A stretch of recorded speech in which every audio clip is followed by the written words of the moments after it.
Hello बेटा, good morning. बेटा, हम लोगों ने पिछले चैप्टर में लिंग पढ़ा था। आप लोगों को याद होगा कि हम लोगों ने लिंग पढ़ा था और मैंने आपको समझाया भी था कि लिंग कहते किसे हैं। शब्द के जिस रूप से स्त्री या पुरुष जाति के होने का बोध हो उसे हम लिंग कहते हैं। ये मैंने बताया था। लिंग के दो भेद होते हैं, पुल्लिंग और स्त्रीलिंग। पुल्लिंग में शब्द के जिस रूप से केवल पुरुष जाति के होने का बोध हो उसे हम पुल्लिंग कहते हैं और शब्द के जिस रूप से केवल स्त्री जाति के होने का बोध हो उसे हम स्त्रीलिंग कहते हैं। मैंने आपको स्त्रीलिंग शब्दों की पहचान और पुल्लिंग शब्दों की पहचान भी बताई थी कि जिसमें हमको पता चलता है कि हमको केवल कुछ शब्द ऐसे होते हैं जो केवल पुल्लिंग में प्रयोग होते हैं, लेकिन जब हमको उसको स्त्रीलिंग बनाना होता है, पुल्लिंग से हमको स्त्रीलिंग का रूप लिखना होता है, तो हम उसमें मादा शब्द को जोड़ देते हैं, क्योंकि मादा स्त्रीलिंग के लिए प्रयोग होता है और नर पुल्लिंग के लिए प्रयोग होता है। ये मैंने आपको बता दिया था। दूसरा चीज़ बेटा कि जब हम स्त्रीलिंग में कुछ शब्द ऐसे होते हैं कि केवल स्त्रीलिंग में प्रयोग होते हैं, लेकिन जब हमको उनका पुल्लिंग रूप में प्रयोग करना होता है तो उसके आगे हम नर शब्द को जोड़ देते हैं। अब जैसे मैंने आपको बताया था कि कुछ पुल्लिंग शब्द हैं, जैसे मच्छर है, जिराफ है, भालू है, मगरमच्छ है, ये सारे शब्द हैं। तो इन शब्दों के आगे जब हम स्त्रीलिंग का प्रयोग करेंगे तो हमको मादा शब्द को जोड़ना होगा, जैसा कि मैंने आपको पिछले जब लिंग पढ़ाया था उस चैप्टर में मैंने आपको समझा दिया था। वैसे ही स्त्रीलिंग में प्रयुक्त होने वाले कुछ शब्द ऐसे होते हैं जिनका प्रयोग केवल और केवल स्त्रियों के जाति के लिए किया जाता है, लेकिन जब हम उनका पुल्लिंग में प्रयोग करते हैं तो उन शब्दों के आगे नर का प्रयोग करते हैं।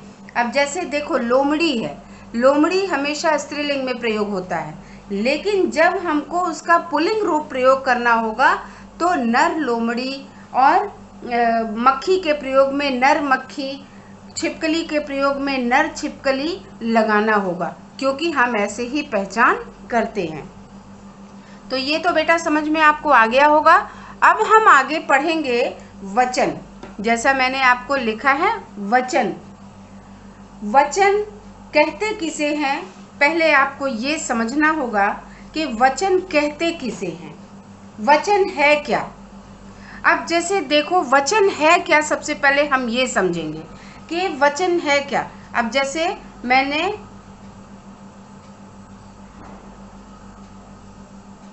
लड़का लिखा, ठीक है,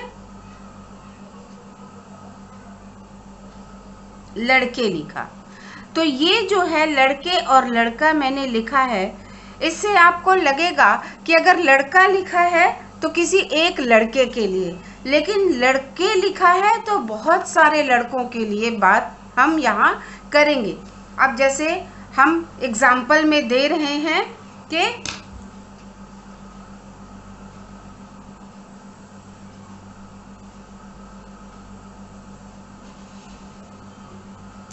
लड़का खेल रहा है। अब इसका एग्जाम्पल क्या है, लड़के खेल रहे हैं, ठीक है बेटा। तो अब आप देखिए कि इसमें क्या है कि जैसे हमने लिखा लड़का, तो लड़का केवल एक शब्द, एक लड़का का बोध कराता है।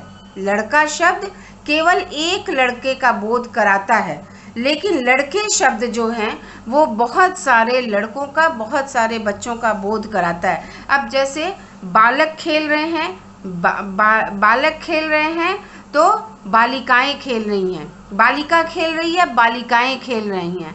तो ये जो शब्द है लड़का और लड़के, ये वचन का बोध कराते हैं कि एक लड़का है या एक से ज़्यादा है। तो अब परिभाषा इसकी क्या है, हमने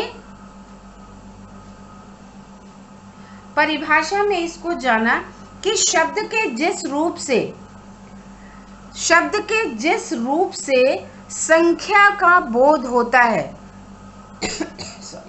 शब्द के जिस रूप से हमको संख्या का ज्ञान होता है कि उस रूप में एक है या एक से ज़्यादा संख्या है। शब्द के जिस रूप से हमको संख्या का ज्ञान होता है, ये संख्या का ज्ञान होता है, उसे हम वचन कहते हैं।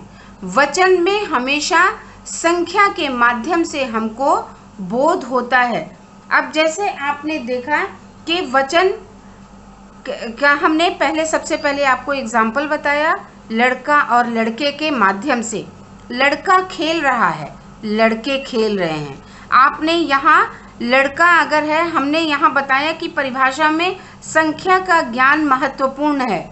संख्या का ज्ञान, तो लड़का खेल रहा है, उसमें आपने एक लड़के को गिन लिया है। एक लड़का खेल रहा है, आपने गिन लिया है। लड़के खेल रहे हैं, इसका तात्पर्य ये कि एक से ज़्यादा लड़के यहाँ खेल रहे हैं। आ गया समझ में? अब परिभाषा हम कैसे पढ़ेंगे कि हमको परिभाषा में वचन की परिभाषा जो है उसमें हमको संख्या का ज्ञान करना पड़ता है। वचन की परिभाषा में हमको शब्द के जिस भी रूप से संख्या का ज्ञान होता है उसे हम वचन कहते हैं। शब्द के जिस रूप से संख्या का ज्ञान होता है उसे हम वचन कहते हैं। अब वचन के भेद कितने होते हैं देखिए।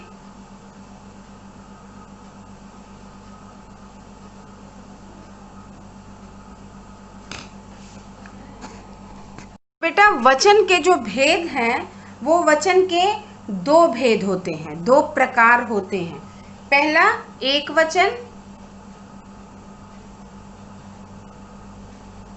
एक वचन और बहुवचन।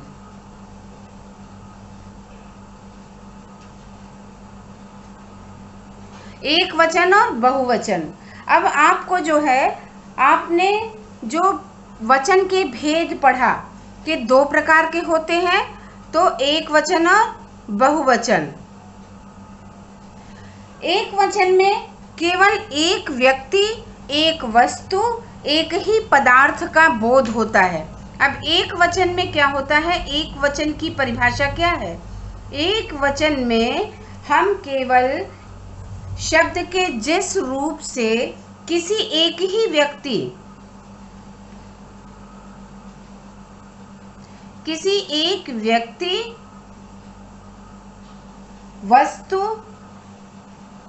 वस्तु का मतलब समान, पदार्थ का बोध हो,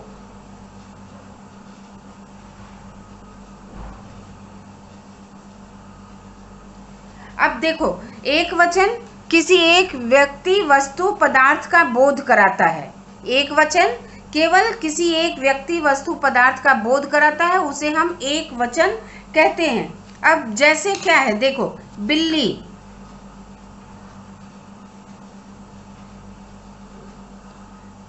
माला और रीता, पुस्तक, ये सब क्या है बेटा? एक वचन का बोध करा रहा है। किसी एक व्यक्ति, वस्तु, पदार्थ का बोध कराता है, उसे हम एक वचन कहते हैं।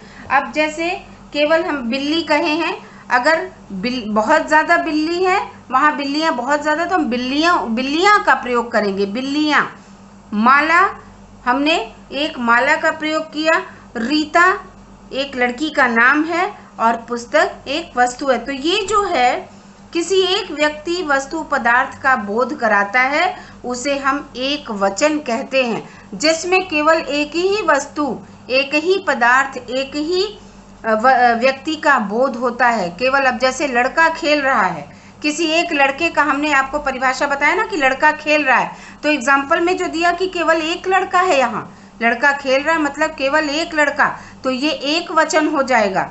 लेकिन जहाँ हम लड़के का प्रयोग करेंगे तो एक से ज़्यादा हैं लड़के, इसलिए हम वहाँ बहुवचन का प्रयोग करते हैं। अब दूसरा है दूसरा है बहुवचन। समझ में आया बेटा? दूसरा है बहुवचन, जिसमें शब्द के रूप, किसी रूप से, शब्द के जिस रूप से हमको एक से अधिक व्यक्ति, एक से अधिक व्यक्ति का, एक से अधिक व्यक्ति, एक से अधिक वस्तु या फिर पदार्थ का बोध होता है, उसे हम बहुवचन कहते हैं। ठीक है? बहुवचन में मतलब एक से ज़्यादा, बहुवचन में एक से ज़्यादा। आपने यहाँ क्या लिखा? बिल्ली। एक वचन में बिल्ली लिखा, एक बिल्ली है इसलिए आपने एक वचन में एक बिल्ली लिखा। लेकिन यही चीज़ अगर बहुवचन आ जाता है तो इसी बिल्ली का क्या हो जाएगा? बिल्लियाँ।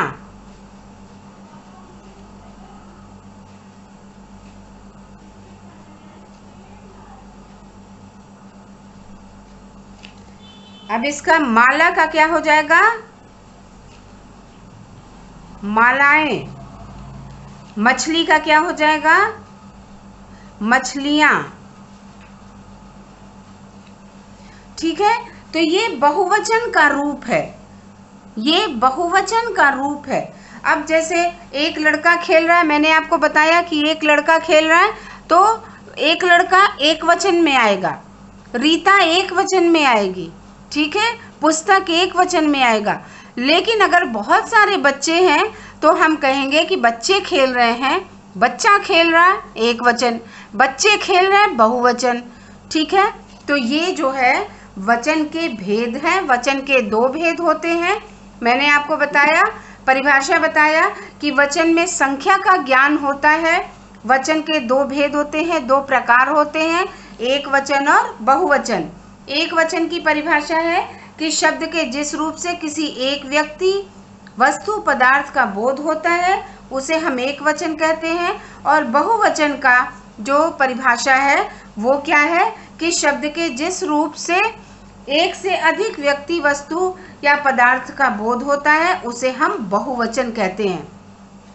मतलब कि वचन की परिभाषा हमेशा संख्या के आधार पे होता है, संख्या का ज्ञान कराता है। इसलिए एक वचन में केवल एक संख्या, बहुवचन में एक से ज़्यादा संख्या, वो 2 भी हो सकता है, 3 भी हो सकता है और 3 से बहुत ज़्यादा भी हो सकता है। इसलिए हम एक वचन और बहुवचन पढ़ते हैं। तो ये जो है आपको लग रहा होगा मुझे कि एक वचन और बहुवचन आपको समझ में आ गया होगा। अब हम वचन की पहचान कैसे करेंगे?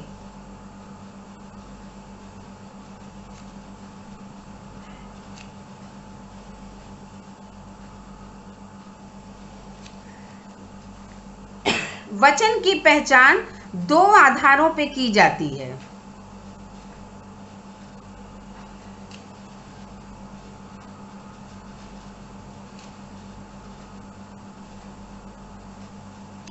वचन की पहचान बेटा हमेशा 2 आधार पे की जाती है। ठीक है? अब जैसे संज्ञा और सर्वनाम के द्वारा, पहला जो है संज्ञा और सर्वनाम के द्वारा।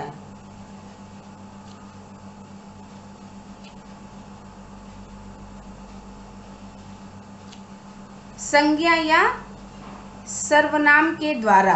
और दूसरी जो पहचान की जाती है वो क्रिया के शब्दों के द्वारा।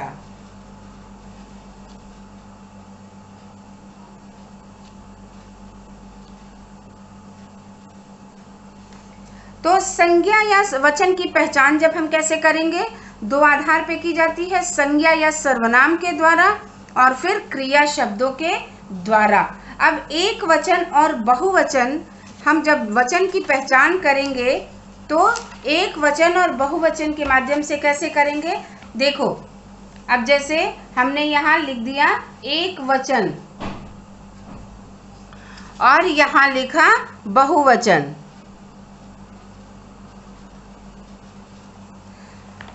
अब हमने वचन की पहचान हमको करनी है ना बेटा, तो हम कैसे करेंगे? जैसे मैं बाजार जाता हूँ, एक वचन है ना, मैं बाजार जाता हूँ।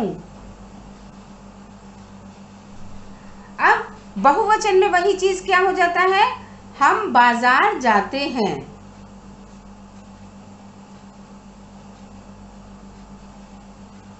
मैंने आपको एक वचन बहुवचन की परिभाषा बताई है। एक वचन में केवल एक व्यक्ति, एक वस्तु, एक पदार्थ का बोध होता है। बहुवचन में एक से संख्या ज़्यादा बढ़ जाती है। तो जब हम वचन की पहचान करते हैं संज्ञा या सर्वनाम शब्दों के द्वारा, अब संज्ञा और सर्वनाम शब्द के द्वारा कैसे पहचान की गई कि मैं क्या है, मैं क्या होगा, संज्ञा होगा ना। संज्ञा किसी व्यक्ति, वस्तु, स्थान, जाति के नाम को संज्ञा कहते हैं। और सर्वनाम जो आपने पढ़ा कि सर्वनाम किसे कहते हैं, शायद आपने अभी सर्वनाम का चैप्टर नहीं पढ़ा है, तो सर्वनाम हम किसे कहते हैं कि जो शब्द संज्ञा के स्थान पर प्रयोग होते हैं। संज्ञा की परिभाषा किसी प्राणी, वस्तु, स्थान, भाव के या गुण के नाम को संज्ञा कहते हैं। लेकिन उसी के उलट सर्वनाम कहते किसे हैं, इसकी परिभाषा है कि जो शब्द संज्ञा के जगह पर प्रयोग किए जाते हैं। अब संज्ञा की जगह पर जिस प्राणी का नाम, वस्तु का नाम हम प्रयोग करते हैं, भाव को प्रयोग करते हैं, उसी के जगह पे हम सर्वनाम का प्रयोग कर देते हैं। तो सर्वनाम का प्रयोग जब हम करते हैं तो उसे हम फिर संज्ञा की जगह पे सर्वनाम का प्रयोग हम करते हैं। तो संज्ञा और सर्वनाम, अब जैसे आपने देखा कि इसमें संज्ञा कैसे होगा कि राम बाजार जा रहा है, राम बाजार जा रहा है, हम बाजार जाते हैं या हम बाजार जा रहे हैं। तो राम जो है संज्ञा है, लेकिन संज्ञा की जगह पे सर्वनाम का प्रयोग कर दिया गया है। तो संज्ञा की जगह पे हम सबको मिला के बहुवचन का रूप हमने बना दिया। अब जैसे देखिए, यह पुस्तक किसकी है, दूसरा जो एग्जाम्पल है, यह पुस्तक किसकी है।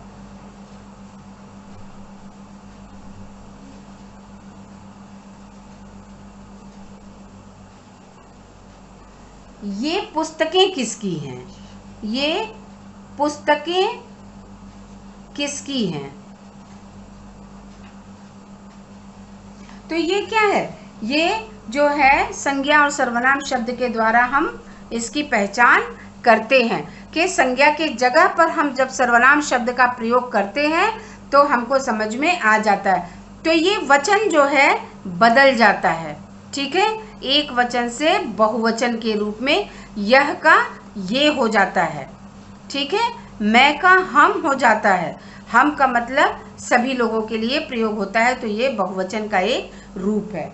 अब दूसरा जो पहचान है वचन का, वो है क्रिया शब्द के द्वारा, क्रिया के आधार पर। तो बेटा आप लोगों ने शायद जो क्रिया शब्द है वो पिछले क्लासों में पढ़ा होगा, ठीक है। क्रिया कहते किसे हैं, क्योंकि जब वाक्य में क्रिया हर समय होती है और क्रिया निरंतर होती है, चाहे आप खाने की क्रिया कर रहे हैं, सोने की क्रिया, पढ़ने की क्रिया, सुनने की क्रिया, खेलने की क्रिया, तो वाक्य में चाहे आप कोई भी वाक्य लिख रहे हैं तो क्रिया निरंतर होती है, क्योंकि हमारे जीवन में क्रिया का बहुत महत्व है। क्रिया का मूल रूप धातु कहलाता है, ठीक है।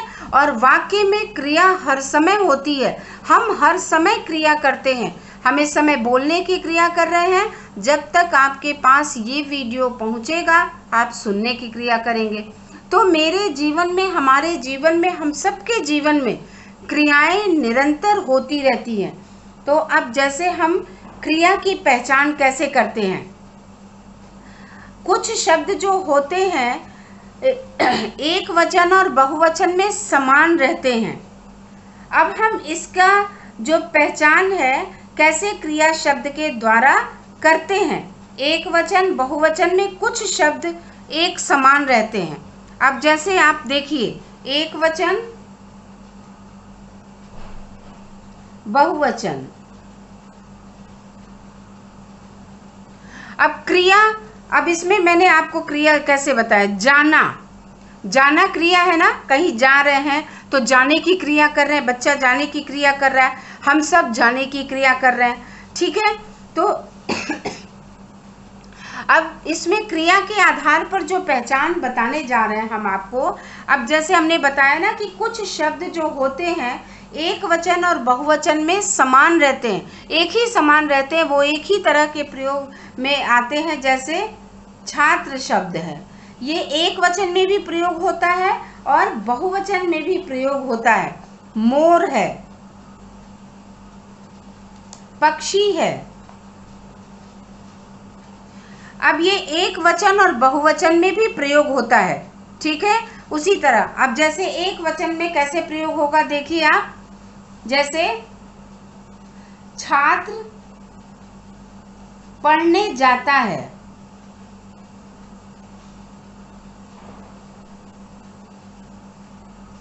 अब यहां बहुवचन में कैसे प्रयोग होगा उसी का, छात्र पढ़ने जाते हैं। अब आप देखिए बहुवचन में जाता है और एक वचन में जाता है और बहुवचन में जाते हैं शब्द का प्रयोग हुआ है। बस यही परिवर्तन आपको दिख रहा है क्रिया के आधार पर। अब जो छात्र शब्द है वो दोनों में प्रयोग हुआ है, दोनों में प्रयोग हुआ है, ठीक है, लेकिन क्रिया बदल जाती है। क्रिया क्या है, जाता है। आपको ये वाक्य के अनुसार पता चलता है कि केवल एक लड़का पढ़ने जा रहा है, केवल एक छात्र पढ़ने जा रहा है, लेकिन यही छात्र बहुवचन में भी प्रयोग होगा, क्योंकि मैंने आपको बताया कि कुछ शब्द जो होते हैं एक वचन और बहुवचन दोनों में ही प्रयोग समान रूप से होते हैं। तो यहाँ जो है अब क्रिया कैसे बदलती है, देखो छात्र पढ़ने जाता है और छात्र पढ़ने जाते हैं, ये बहुवचन है, क्रिया का जो है बहुवचन रूप है, ठीक है।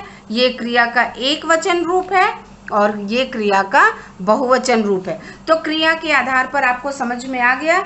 अब जैसे आप देखिए दूसरा एग्जाम्पल क्या है कि मोर नाचता है।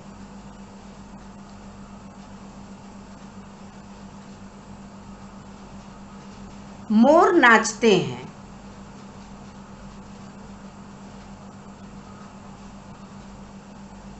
तो ये क्या है, मोर नाचता है। आपने देखा एक मोर नाचता है, मोर नाचता है, यहाँ केवल संख्या एक मोर की बताई गई है, लेकिन यही मोर शब्द बहुवचन में भी प्रयोग हुआ है, लेकिन क्रिया बदल गई है। नाचने की क्रिया कर रहा है ना मोर, तो मोर नाचते हैं, मतलब इसका जब नाचते हैं क्रिया का रूप बदल जाता है, तो हमको समझ में आ जाता है कि ये जो है ये क्रिया का बहुवचन रूप है और ये क्रिया का एक वचन रूप है। तो समझ में आ गया बेटा। अब हम वचन परिवर्तन कैसे करते हैं, जबकि पिछले चैप्टर में भी मैंने आपको ये बताया था कि अकारांत और इकारांत के शब्द जो होते हैं उनके आधार पर हम अकारांत और इकारांत किसे कहते हैं, ये मैंने आपको पिछले लिंग वाले चैप्टर में बता दिया था। तो जैसे मैंने बताया था कि पुरुष अर्थात पुल्लिंग से स्त्रीलिंग बनाने का जो नियम है, शब्द के अंत में आ जोड़कर बताया था ना, फिर शब्द के अंत में ई जोड़कर, अंत में या जोड़कर, ये तमाम सारे शब्दों को बताया था। मैंने ये भी आपको बताया था कि प्रत्यय जब आप आगे पढ़ेंगे तो आपको समझ में आ जाएगा। अब हम वचन को कैसे परिवर्तित करते हैं। अब अकारांत स्त्रीलिंग शब्द के अंतिम अ का ए कर देने से वो बहुवचन में बदल जाता है। अब जैसे आप देखिए वचन परिवर्तन,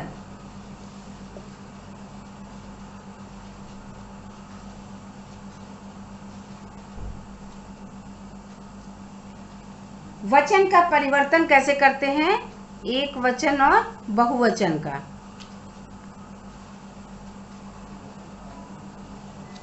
एक वचन और बहुवचन में। अब जैसे देखिए अ का ए कर देते हैं, अगर अ है तो अंतिम शब्द अ है तो इसको हम ए कर देते हैं, ठीक है, ए कर देते हैं। अब जैसे आँख है, आँख है तो इसका बहुवचन रूप क्या हो जाएगा, आँखें, तो ये स्वर लग जाएगा, आंखें में स्वर लग जाएगा, ए का मात्रा लग जाएगा, तो हमने ए का मात्रा यहाँ लगा दिया। तो ये वचन परिवर्तन ऐसे होता है। अब जैसे आप देखिए कि दूसरा आँख, आँख में अ स्वर आया है, हमने यहाँ अ का ए कर दिया है, तो आँख का आँखें हो गया। इसका हमने मात्रिक चिन्ह ले लिया ए का, तो यहाँ मात्रा लगा दिया ख पर, ये बहुवचन रूप में बदल गया। अब आ को ए कर देने से, अब जैसे हमने आ को ए कर दिया है, ए करना है हमको, ठीक है। हम ये अ और ए बता रहे हैं बेटा कि ये आँख है ना, आँख। जब आप ख बोल रहे हैं तो इसमें अ स्वर छिपा हुआ है, ठीक है। स्वर व्यंजन मैंने आपको समझाया था कि जब आप इसमें ख कह रहे हैं तो इसमें स्वर छुपा हुआ है। खे बोल रहे हैं तो इसमें भी ए स्वर छुपा हुआ है। तो ये स्वर हम इसको, इसका मात्रिक चिन्ह का प्रयोग हम कर देते हैं। आँख एक अ स्वर छुपा है, इसको बदल के हमको जब बहुवचन रूप करना है तो ए लगा देंगे, तो आंखें हो जाएगा। इसका मात्रिक चिन्ह हमको यहाँ लगाना पड़ेगा ख के ऊपर। अब वही चीज़ है जब हम कोई शब्द लिखें। अब जैसे देखो हम लिख रहे हैं घोड़ा, घोड़ा, आ स्वर आया ना इसमें, घोड़ा बोलने पर आ स्वर आ गया ना। अब इसी का बहुवचन रूप हो जाएगा घोड़े, ये ए आ गया, ए का मैंने यहाँ मात्रा लगा दिया। इसी प्रकार आ का, और अंत में इया लगा के, अब आ इया लगा देने से भी बहुवचन में बदल जाता है। अब जैसे देखिए आ है, आ के आगे हम ए लगा देते हैं, है ना। अब जैसे उसका क्या हो जाएगा, अब जैसे हम कन्या, कन्या में पीछे कौन सा स्वर आ रहा है, आ का, लेकिन हमको जब इसका बहुवचन रूप लिखना होगा, एक वचन बहुवचन, जब इसका बहुवचन रूप लिखना होगा तो ये क्या हो जाएगा, कन्याएं। तो ए लगाना है ना मुझे, तो ए हमको चूंकि कन्याएं लिखना है तो हमको ए ऐसे ही उतार देना होगा, ठीक है। अब जैसे देखिए माता है, माता एक वचन है, ठीक है। माताएं, माताएं हम लिखेंगे तो इसी ए को हम उतार देंगे। अब ए लगा देंगे हम तो ये बहुवचन रूप में आ जाएगा। अब उसी प्रकार इया लगा देने से शब्द के अंत में, जैसे अब इया लगाने से क्या होगा, इया लगाने से शब्द कैसे परिवर्तित होगा। अब देखिए जैसे डाली, डाली तो क्या हो जाएगा, डालियां, ठीक है। ये आपको समझ में आ गया होगा। हम एक वचन यहाँ लिखे हैं, एक वचन रूप क्या होगा, डाली, और बहुवचन रूप हो जाएगा डालियां। तो ये बेटा आपको समझ में आ गया होगा। अब हम एक वचन के स्थान पर बहुवचन का प्रयोग कैसे करेंगे। एक वचन के स्थान पर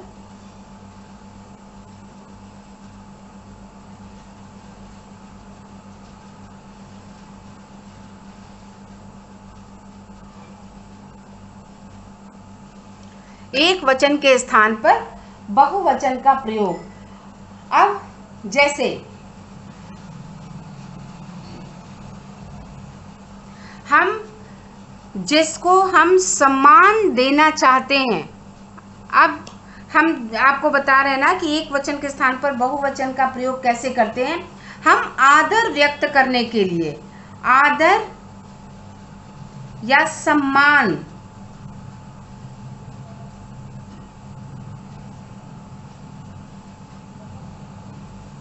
आदर या सम्मान देने के लिए कैसे करते हैं कि जब हम आदर देते हैं किसी को, अपने से बड़ों को, तो हम उसका क्रिया जो रूप होता है उसको बहुवचन में प्रयोग कर देते हैं, ठीक है। अब जैसे हम अपने घर में अपने बड़ों को सम्मान देते हैं ना, मम्मी को सम्मान देते हैं, पापा को सम्मान देते हैं, दादा दादी को, चाचा चाची को, सबको आदर सूचक शब्द के साथ बुलाते हैं। तो अब जैसे दादाजी, अब जैसे एग्जाम्पल है, अखबार पढ़ रहे हैं, तो ये तो एक वचन में है ना, दादाजी तो एक ही है ना, दादाजी अखबार पढ़ रहे हैं, लेकिन हमको सम्मान देना है। हमने आपको पीछे बहुवचन का रूप, क्रिया रूप बताया है कि जब पढ़ रहे हैं शब्द, बच्चे खेल रहे हैं, तो रहे हैं शब्द बहुवचन का द्योतक है, बहुवचन का सूचक है। लेकिन जब हम, दादाजी तो एक वचन है, ये दादाजी एक वचन है, लेकिन हम दादाजी को आदर देते हैं, सम्मान देते हैं, तो इसका हमको बहुवचन रूप जो है, क्रिया का बहुवचन रूप प्रयोग करना पड़ता है, क्योंकि दादाजी को सम्मान देना है। तो दादाजी अखबार पढ़ रहे हैं, ऐसे बहुत सारे एग्जाम्पल है। पिताजी ऑफिस गए हैं, माता जी खाना बना रही हैं, भैया खेल रहे हैं। तो ये जो शब्द है, हम क्रिया का बहुवचन रूप प्रयोग करते हैं। क्रिया जो दादाजी, भैया, माताजी, पिताजी, किसी के द्वारा जो क्रिया होती है, उसको हम बहुवचन के रूप में प्रयोग करते हैं, उनको सम्मान देने के लिए। वो इसलिए एक वचन के स्थान पर हम बहुवचन का क्रिया रूप प्रयोग करते हैं। ठीक है, समझ में आया बेटा? अब जैसे दूसरा एग्जाम्पल हम दे सकते हैं ना कि महात्मा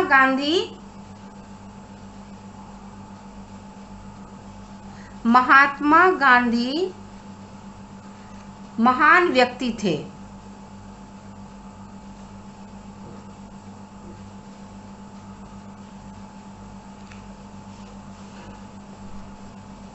अब देखिए, महात्मा गांधी महान व्यक्ति थे, हम यहाँ थे शब्द का प्रयोग हम किए हैं। ठीक है, थे शब्द का प्रयोग बहुवचन के लिए किया जाता है, लेकिन महात्मा गांधी एक व्यक्ति हैं, लेकिन चूंकि हमको उनको सम्मान देना है, इसलिए हम कह रहे हैं कि महात्मा गांधी महान व्यक्ति थे, हमने उनको आदर दिया है, इसलिए इसका बहुवचन रूप हमने प्रयोग किया है। तो ये जो हमने आपको बताया, ये क्रिया का बहुवचन रूप है ये। ठीक है बेटा, क्रिया का बहुवचन रूप है ये, सम्मान देने के लिए हम करते हैं। दादाजी अखबार पढ़ रहे हैं, एक वचन है दादाजी, पढ़ रहे हैं, क्रिया रूप इसका बदल जाता है, क्योंकि हमको दादाजी को सम्मान देना है। अब हम ये तो नहीं कह सकते हैं ना कि दादाजी अखबार पढ़ रहा है, ये तो गलत हो जाएगा ना बेटा। पिताजी ऑफिस गया है, गलत हो जाएगा ना। इसलिए हमको सम्मान देना है, तो पिताजी ऑफिस गए हैं, दादाजी अखबार पढ़ रहे हैं, महात्मा गांधी महान व्यक्ति थे, ये क्रिया रूप सबका बदल जाएगा, इसलिए हम इसका एक वचन रूप में प्रयोग करते हैं। उम्मीद है बेटा ये चैप्टर आपको अच्छे से समझ में आ गया होगा, वचन अच्छे से समझ में आया होगा, मुझे उम्मीद है। ठीक है, मैं PDF इसलिए नहीं भेज पाई बेटा पिछले सप्ताह, क्योंकि आपकी कॉपियां सब हम लोग के पास थी, और इस वजह से मैंने नहीं भेजा कि आपके पास बहुत ज़्यादा वर्क हो जाएगा, फिर आप कैसे करेंगे। लेकिन अब मैं आपका जो PDF है, पिछले वीक मैंने जो मंजरी पढ़ाया था आपको, और ये लिंक पढ़ाया था, संस्कृत पढ़ाया है, सबका PDF मैं एक साथ भेजूंगी। धीरे धीरे अपने फेयर कॉपी पे खूब अच्छी राइटिंग में कर लीजिएगा। किसी का भी काम नहीं छूटना चाहिए, पूरा काम अच्छे से अपने कॉपी में करिए, ताकि अगर फिर से कॉपी मंगवाना पड़े या फिर हमारी आपकी मुलाकात हो, तो फिर कॉपी हम अच्छे से हम लोग चेक कर सकें। ठीक है बेटा, अच्छे से पढ़िएगा। एक बार वीडियो देखने के बाद भी आप खूब अच्छे से एक बार अपने चैप्टर को रीड करिएगा और वीडियो देखिएगा, उसके बाद तब आपको अच्छे से समझ में आ जाएगा। Thank you.